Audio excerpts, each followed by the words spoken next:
केरल से लेकर जम्मू, पंजाब से लेकर हिमाचल यहां पर इसलिए आए हैं कि सरकार अपने कानों पर, रास्ते पर चलने वाला आम आदमी की समस्या को सुने। यह जंतर मंतर है और जंतर मंतर से जो भी मंत्र उठता है वह पूरे देश के कोने कोने में फैलता है।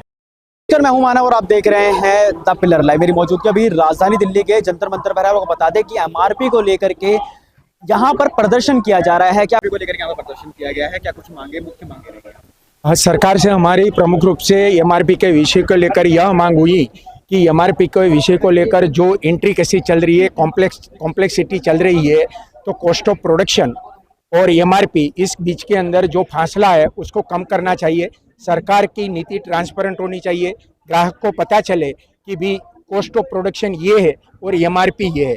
यह बड़ा पेचीदा प्रश्न और सवाल है, किंतु हम यह आंदोलन के माध्यम से जन जागरण का काम कर रहे हैं और सरकार से मांग कर रहे हैं कि वह कोई ऐसी अथॉरिटी, कमेटी, कमीशन या आयोग की रचना करे जो इस वस्तुओं की एग्जामिनेशन कर सके। लगातार की जो एमआरपी रेट है उससे कहीं कम मतलब उस पे रेट पे चीजें आती है रोजमर्रा की, लेकिन उसके बावजूद एमआरपी के डबल पैसे लेकर के लोग मतलब जो ग्राहक को जो वेंडर्स हैं उसको बेच रहे हो। उसमें ऐसा है कि कम भाव में इसलिए दे रहे हैं कि कॉस्ट ऑफ प्रोडक्शन यानी कि उनकी खरीद कीमत बहुत कम है जो ग्राहक को पता नहीं है। इसलिए 500 रुपये की चीज हमको डिस्काउंट के नाम पर 300 रुपये में देते हैं, बाकी वो चीज की कीमत 100 रुपया ही होती है। तो ऊपर से व्यापारी को 200 रुपया फायदा होता है, ग्राहक समझता है कि 300 रुपये का मुझे बेनिफिट हुआ। यह सच नहीं है। सच यह है कि कॉस्ट ऑफ प्रोडक्शन के आधार पर एमआरपी तय होनी चाहिए। व्यापारी अपना मुनाफा कमाए, किंतु ग्राहक को जो एमआरपी के रेट पर दाम देना पड़ता है वह बहुत हाई रेट है। फार्मेसी, मेडिसिन, श्रृंगार, मेडिकल इक्विपमेंट्स, इन सब के अंदर यह हजारों गुनी एमआरपी है। इसलिए इसके माध्यम से हम जागरण करने के लिए जंतर मंतर पर एकत्रित हुए। क्या लगातार देश के अंदर डिजिटल इंडिया को लेकर के ज्यादा बढ़ावा दिया जा रहा है, डिजिटल को ज्यादा बढ़ावा दिया जा रहा है, हम रोजमर्रा की चीजें डिजिटली खरीद रहे हैं क्या? लेकिन सर क्या आपको ऐसा लगता है कि उसके अंदर में जो एमआरपी रेट जो आ रहा है वो बढ़ा करके आ रहा है? उसमें डिजिटल रेट इसलिए आ रहा है कि सरकार अपनी मशीनरी की एक्टिविटीज कम करना चाहती है। इसलिए ये डिजिटल की वजह से एमआरपी पर असर इनडायरेक्टली होता है जो ग्राहक को पता नहीं चलता है, क्योंकि वो अपने आप प्रिंट कर सकता है। इसके पर सरकार का कोई कानून नहीं है। इसलिए डिजिटल के खिलाफ हम नहीं है, डिजिटाइजेशन के खिलाफ नहीं है, परंतु उस प्रक्रिया के खिलाफ में ग्राहक पंचायत है, उस प्रक्रिया को ट्रांसपेरेंट बनना चाहिए। किन किन लोगों का ज्ञापन सौंपा गया? हमने प्रधानमंत्री, आदरणीय प्रधानमंत्री जी को दिया, निर्मला सीतारामन जी को दिया, प्रहलाद जोशी जी को दिया, और उसमें मांग की है कि सरकार इस पर गंभीरता से सोचे और साथ साथ में कोई नीति विषयक सॉल्यूशन लेकर सामने आए। आखिरी सवाल, अगर आपकी मांगों को लेकर के जो अगर सरकार कोई कड़ा नियम नहीं बनाती है तो अगला क्या कुछ कदम रहेगा? अगला कार्यक्रम हमारा यह प्रथम चरण का यह मुकाम था। हम कुछ देर के बाद, 1-2 महीने के बाद फिर से इस विषय को लेकर विस्तृत रूप से अलग अलग माध्यमों से हम आगे चलेंगे। इस विषय को छोड़ेंगे नहीं, आगे ले जाकर हम पूरा करेंगे। सर एमआरपी को लेकर लगातार प्रदर्शन जारी था, क्या कुछ मुख्य मांगे रही? हमारी मुख्य मांग ऐसी है कि एमआरपी होना चाहिए, परंतु एमआरपी अंकित करने के लिए कोई नीति नियम बनने चाहिए, कोई क्राइटेरिया तय होने चाहिए, कितना एमआरपी लिखना उसका कोई कानून बनना चाहिए, और वो कानून बनने के बाद में उसकी इम्प्लीमेंटेशन के लिए कोई अथॉरिटी होनी चाहिए, बोर्ड होना चाहिए, कोई कमीशन होना चाहिए जिससे उसकी वो देख रेख रख सके, और उनके सामने जो ग्राहक क्षेत्र में काम कर रही हैं ऐसी जो संस्थाएं हैं उनका रिप्रेजेंटेशन होना चाहिए, जिससे वो बराबर है कि नहीं, अथॉरिटी बराबर काम कर रही है कि नहीं, वो हम बता सकते। देखा गया सर लगातार कि जो नॉर्मल रेट के अंदर जो सामान रोजमर्रा की चीजें आ रही हैं, लेकिन वो एमआरपी से कई गुना ज्यादा रेट पर भी लोगों को देखी जा रही है। नहीं, एमआरपी से ज़्यादा रेट पे जो बिक रही है वो तो गुना है, वो तो आज भी लॉ में है। हमारा वो विषय वो नहीं है। हमारा विषय तो है कि एमआरपी जो आप लिख रहे हैं वही गलत लिख रहे हैं, उसका कोई क्राइटेरिया नहीं है। आप हमारा विषय ये एमआरपी से ज़्यादा जो बेच रहे हो तो उसके लिए तो कानून आज भी है, वो आप नहीं लिख सकते, वो दंडनीय है और अपराध है। तो इस प्रदर्शन को लेकर के, इन मांगों को लेकर किन किन को ज्ञापन सौंपे? हमने बहुत सारे लोगों को ज्ञापन दिया है, फाइनेंस मिनिस्टर को दिया है, कॉमर्शियल मिनिस्टर को दिया है, उपभोक्ता मंत्रालय को दिया है, सभी मंत्रालय जो कंसर्न हैं चार डिपार्टमेंट उनको दिया होगा, सभी डिस्ट्रिक्ट कलेक्टर हैं उनको दिया होगा और सभी सांसदों को देने वाले हैं, कुछ सांसदों को दे दिया है और वो प्रक्रिया चालू है।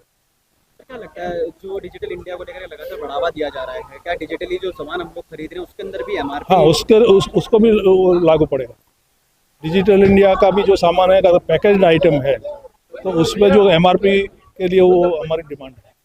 अगर सर आपकी मांगों को लेकर के कोई नया नियम नहीं बनता है, कोई अच्छा तो कानून हम नहीं बनता है, ये आंदोलन चालू रखेंगे जब तक हमारी मांग पूरी नहीं होगी, तब तक कुछ न कुछ अलग अलग स्वरूप में शांतिपूर्वक हमारा आंदोलन चालू है।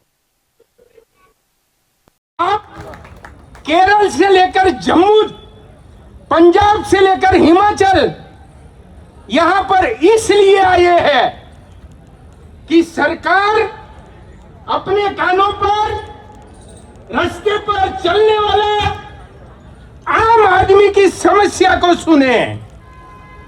यह जंतर मंतर है और जंतर मंतर से जो भी मंत्र उठता है वह पूरे देश के कोने कोने में फैलता है। इसलिए हम ग्राहक कार्यकर्ता तो है ही, किंतु पूरे समुदाय के नेतृत्व करने वाले नेता है। हम कुर्सी वाले नेता नहीं है, हम छांव वाले नेता नहीं है। हम धूप में खड़े रहकर जनता की आवाज को सुनकर उनकी समस्या का समाधान निस्वार्थ भाव से करने वाले जन सेवक के नेता है। हम जन सेवक है। पद, प्रतिष्ठा, पैसा यह मंच के नीचे है। भीड़ के अंदर अपना नेता नीचे जमीन पर बैठकर अपने कार्यकर्ता को नेतृत्व देता है। ग्राहक पंचायत की परंपरा, ग्राहक पंचायत का इतिहास और ग्राहक पंचायत की प्रणाली, यह अनुशासन इसकी देन है। एक व्यक्ति कहता है, लोग सम्मान के साथ सुनते हैं। हम नारेबाजी वाले लोग नहीं है। हम नारे के माध्यम से समाज की पीड़ा को आइडेंटिफाई करके समस्या समाधान तक पहुंचाने वाले मार्गदर्शक कार्यकर्ता है। आज विषय अपना एमआरपी है। 10 बजे से आगे की पंक्ति में वंदना सैनी के साथ 1 घंटा और 30 मिनट तक यह नारी शक्ति यहां पर बैठी हुई है। यह धैर्य केवल ही केवल कार्यकर्ता की उपासना और तपस्या का परिणाम है। हम ऐसे वैसे लल्लू पंजू गैर कार्यकर्ता नहीं है। सर पर ये एमआरपी वाला कफन बांधकर महाराष्ट्र से निकले हैं और अब तक यह कफन हमारे सर पर है। इसलिए आपको यह अंतिम आह्वान पर आगे की चुनौतियों के लिए मैं तैयार करना चाहता हूं। यह अंतिम मुकाम नहीं है। आज से कुछ समय के लिए विश्राम रहेगा। हमने तो सुना आपने लोगों का साफ तौर पे कहना था कि कहीं ना कहीं जो एमआरपी है वो बढ़ती हुई देश के अंदर नजर आ रही है, जिसको लेकर के लगातार ये लोग जो विरोध प्रदर्शन है वो यहाँ पर करते हुए नजर आ रहे हैं। और लोगों का ये भी कहना है कि हमने इस चीज़ को लेकर के, एमआरपी को लेकर के तमाम मिनिस्टर्स को जो ज्ञापन है वो सौंपे गए हैं। और साथ साथ में ये भी कहा है कि अगर इसको लेकर के कोई कड़ा नियम नहीं बनता है तो आने वाले वक्त पर हम इसको और भी ज़्यादा बड़े लेवल पर इस प्रदर्शन को करेंगे। बाकी इस वीडियो को लेकर के आपकी क्या कुछ राय है कमेंट जरूर बता सकते हैं। पिलर लाइव बहुत धन्यवाद।